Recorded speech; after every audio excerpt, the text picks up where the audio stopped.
how can you really raise sales? And I'm going to talk about 4 things that you need to do to really take your sales to the next level. And the first one is really understanding what's the best way of selling. And let me tell a story. Imagine you have 40 sales agents and everyone's trying to sell in their own format, how they believe is the best way of selling. You don't have 40 best ways of selling. There's one. The job of the sales manager or the owner or the CEO of the company is figuring out from everything that you do, everything you've tested on how to sell, to figure out what's the best way. What's the best email to get a call, best way to answer calls. You have to really build a playbook, and we'll talk about the playbook a little bit more, of what's the best way to do it. And then get everyone in your team to sell that way. Probably 80% is going to be exactly the same. They could probably put 20% of their own sauce and their own style, their own way of saying things, but it has to be 80% exactly the same. Why? There's the best way. Your job is to find it and make sure they repeat it. As an example, whenever you're handling objections, whenever you get an objection, everyone tells their objection kind of the way they invented at the moment. That's a terrible way of doing it. You need to figure out what's the best way to answer an objection that the client will buy immediately or will not have that objection anymore, and make sure everyone responds like that at all time. And that's number one, right? Really understand what the best way of selling, and then get everyone in your team to sell the same way. The next question people ask, okay, how do I find what's the best way, right? You most likely have one agent or two that make 80% of your sales or a big chunk of your sales. Remember the typical 80-20. So I will start there. They're doing a combination of things that are giving a better result than the other ones. So, and then you need to have very clear KPIs of every step of the process. As an example, there's a KPI of first time you send an email, a voicemail, or on a phone call to get someone to be interested in getting to a sales call. As an example, at the Growth Institute, we hired a settler recently, and we have settlers and farmers and closers and all that in the sales team. We have a settler. His job is to get people on a sales call, right? He calls all the database and gets people excited and get them on the Zoom call. As an example, we just hire a settler and we hire an expert on training sales agents and settlers. And as any new employee, we get them on the daily huddles and the weekly huddles, and we get all the cultural thing of the company, everything. And he said, no, I don't want this person to go through the typical process. And I was like, why not? It's part of the team. We have to make them feel part of the team. That's who we are as a company. And he said, no, the more they know, the more they want to put their own sauce and their own stuff. Just don't allow them to. Train them exactly what they have to do, what are the questions, what the script they have to get on the call, and don't distract them from that, at least on the first 3 months. After the first 3 months, then we could start working about other things. But at the beginning, you have 100 courses that you offer. If you want the person to be an expert on 100 courses, it's going to be a mess. Make them expert on just 1 or 2 courses they're going to start selling, and just help them to be focused there and don't be distracted for anything else. There, we have a settler. We train her on 2 courses, and her job is to get just people on the phone.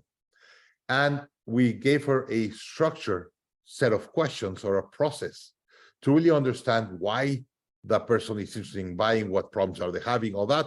And that we have our very clear KPIs. That's number one. Then it goes to a sales call, let's say. And between that and the sales call, we send them a couple of emails to keep them excited in the process.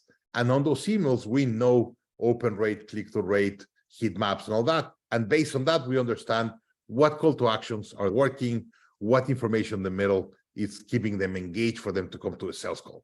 Really important to understand what happens between setting the call and the emails that happen in the middle, and get the right KPIs. Then you get the sales call. And the sales call, we have a playbook, and in the playbook, it's a script of a sales call. And usually you have to test one thing. If you change 3 things in a call, you will not know which one worked or did not work. So we said, okay, this week we're going to test this playbook or this script. We're just going to change one thing. All the other 7 or 10 or 12 things have to be exactly the same. And then we have KPIs of this week compared to last week KPIs. And based on changing one thing is the typical A/B split testing. We also do it on the phone. And we change one question of the script, or we change one thing on the script, and let's see what happens. So every week we're testing something different. And if it improves, stays. If it does not improve close duration or conversion rate, then we go back to what we were doing last week. And every week we're testing, doing split testing on one the other. And like that, we have several steps of our sales process. We have very key KPIs of the sales process, and we're doing split testing in each of the parts. And that way we're able, with some time, some certain months, we're able to get to the right way of selling. And then we just need to replicate that with everyone. By the way, if you want to know more about this, we have a great article on our blog that is called The 7 Key Systems to Build a World-Class Sales Team. Great reference that you go in and really get deep in understanding how to take your sales team to the next level. Out of the 4 things that I'm going to talk in this video, first one was get the one way to sell, the best way to sell. There's just one best way to sell. Number 2, you have to train your team. And it's impossible that you get to a system and then expect them to follow if they haven't been trained. So here's where the training comes. And here we love the analogy that sports teams operate way better than business teams. Why? Because they train a lot. Any team member that plays for the NFL or NBA or whatever of the best teams in the world, usually they train for 6 days a week or 5 days a week to play one game a week. And in a certain season, the rest of the off season, they're also training. So they're really training probably 90% of the time to play 10% of the time. And that's why they're the best. And by the way, don't you think whoever is, I'm not going to mention the name, but let's say the whatever team of the NFL drafts someone, pays them millions of dollars. And that person's going to say, oh, no, you're paying me millions of dollars. I already know what I'm doing. No, you still have to train the way we train and train with the other players. So we're all playing the same game. So it's really important that change your mindset instead of saying, hey, I'm going to bring the best people or the best salespeople and just going to allow them to do their things. No, I'm going to get the best, but still help them to execute in a great format. And here's a big question. Should I get an A player, the top 10% in sales for whatever? We've seen with some teams and some companies, they prefer to get B players because a B player is going to be willing to learn and test things. Because the A player, they usually have the mentality, I'm great already. I don't have anything to learn. I don't need anything better, right? The B players, they still want to become A players. They have the mentality of wanting to improve, and they're going to be more willing to test and more willing to train. Indeed, when we talk about A, B, and C players, and we'll talk about this in another video, a lot of companies said, so I win the more A players that I have, I win. Yes, you want to have a lot of A players, but that's a very difficult thing to have. It's like having a pink unicorn, right? They're very unique or non-existent.